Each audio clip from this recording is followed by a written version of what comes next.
to be asking about, but there is a condition in cats that affects both the teeth and the kneecaps. Really? Yeah, it's something called PADS. It's patellar and dental malformation syndrome. Yeah. I did not know those two were connected. We didn't really know about it for a long time either. So that was just why I was asking. And part of the reason I'm asking is because these guys, when we see this, a lot of times they will have their baby teeth still, and we have the adult teeth impacted. I'm a little concerned that this might be more than just a infected tooth. I'm a little concerned that she may have adult teeth impacted in there that could now be either infected from bacterial migration from having periodontal disease with the teeth that she does have in there, or just causing inflammation in there. The problem is we don't really know without imaging. So what we typically do with these guys is we have to get imaging either with dental x-rays or a CT scan, okay?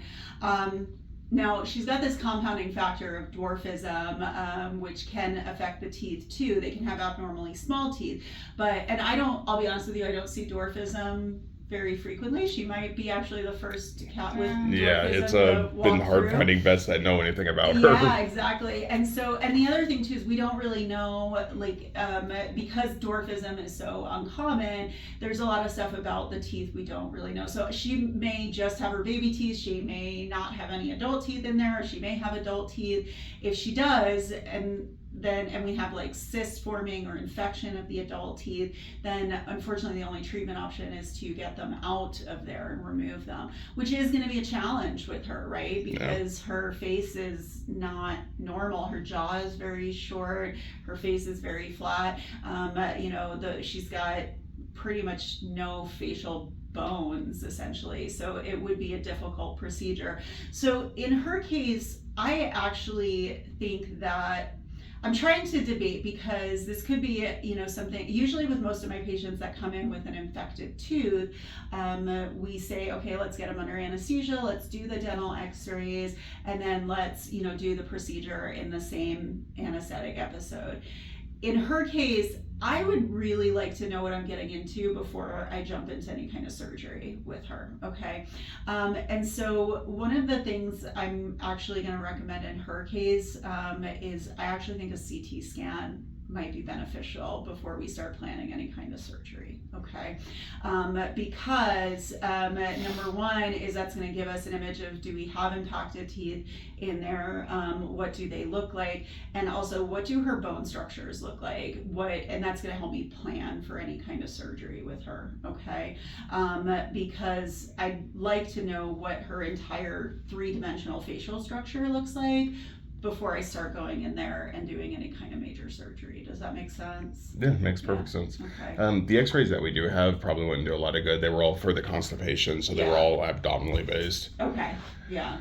But so for the CT scan, would she have to go completely under anesthesia, or is it just like in her case, I would. I know this is going to sound crazy, but it's actually, I think in her case, safer to go under anesthesia than just sedation. And the reason being is that she has, with her being brachycephalic, so that short phase, and she's got this respiratory, does she always have that snorty sound that's always hard? She has an over enlarged soft palate, so it just kind of lays even down more and everything. important to get her under anesthesia. Yeah, it's got like a line around it. Oh, good. Okay. So I know this is gonna, like I said, I know this is gonna sound crazy, but it's actually safer for us to do full anesthesia. The reason being is I can get an airway. I can get her intubated, okay? And to have a patent airway is very, very important. If I just sedate her and put her through the CT scanner, if that soft palate gets in her way, she has any trouble breathing, and I don't have access to her airway to give her oxygen, that's higher risk for her. I think that's what happened to her sister, right?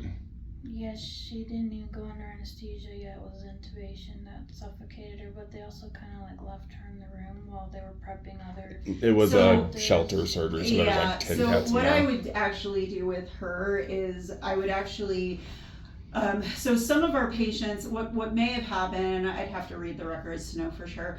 What may have happened is that they sedated her, and then with like a pre-medication, and then, you know, most of my patients we sedate and then we pre-med, or we pre-med and then we wait like 20 minutes before we do the actual induction of anesthesia. I would not do that on her. I would do like a full IV sedate, like pre-med and induction at the same time, so that she wouldn't be just sedated for any period of time.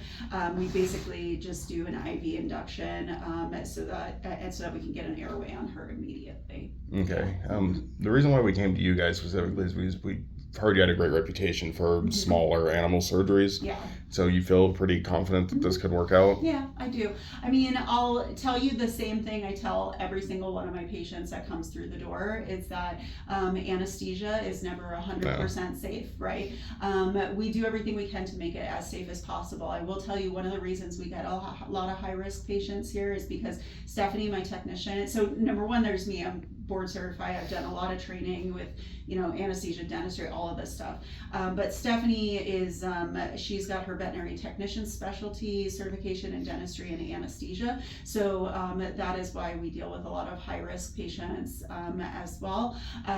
We also have a 24-hour facility with critical care. So I do think that I can anesthetize her. Can I make a promise that it's 100% safe? I can't, but I can tell you that we do everything in our power to do it as safely as possible. One of the things that we do is we try to use reversible drugs as much as we can, meaning that they're drugs that if there is an event or we have concerns, we can reverse their effects to wake her up quicker. So that's going to be one thing. We also use multimodal anesthetic drugs. So basically, instead of using like big whopping doses of one or two drugs, we use drugs that work synergistically together. So we're able to use lower doses of drugs. She would have full monitoring,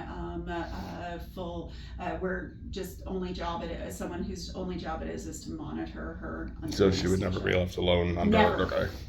Never. In fact, to the point where like my patients, when they're waiting for the procedure, they're literally right by my desk. Like we have the kennels around our desk area too. So she would never be left alone. Absolutely not. Sorry, I'm about to have a panic attack. It's okay. I understand. You're very, you know, it's kind of, it's hard because we're scared of anesthesia, rightly so, I get it. You guys had a major issue with anesthesia previously with her, it was her biological sister? Yeah. Well, we're fairly sure. There was a big cat colony that was kind of all little inbred that a local group in Idaho went and kind of cleared out and did the TNR, and all the kittens were taken care of. She was... There were 3 dwarf kittens. One of them was caught by herself, and then R2 was caught with 3 other kittens that were of normal size. So we think it was one big litter. Yeah, probably. And, Of the 3 dwarfs in the litter, though, she's the only one that's still alive. Okay. The one that was adopted by someone else ended up having an enlarged heart at 2, and they put her down. So, and the other thing we can do too to just make sure we're doing this as safely as possible. So the other one had a heart issue, correct? Okay. Here's what I would do given that history too, is I would send blood work out on her today. And the reason being is that there's a blood test that we can do to evaluate her heart.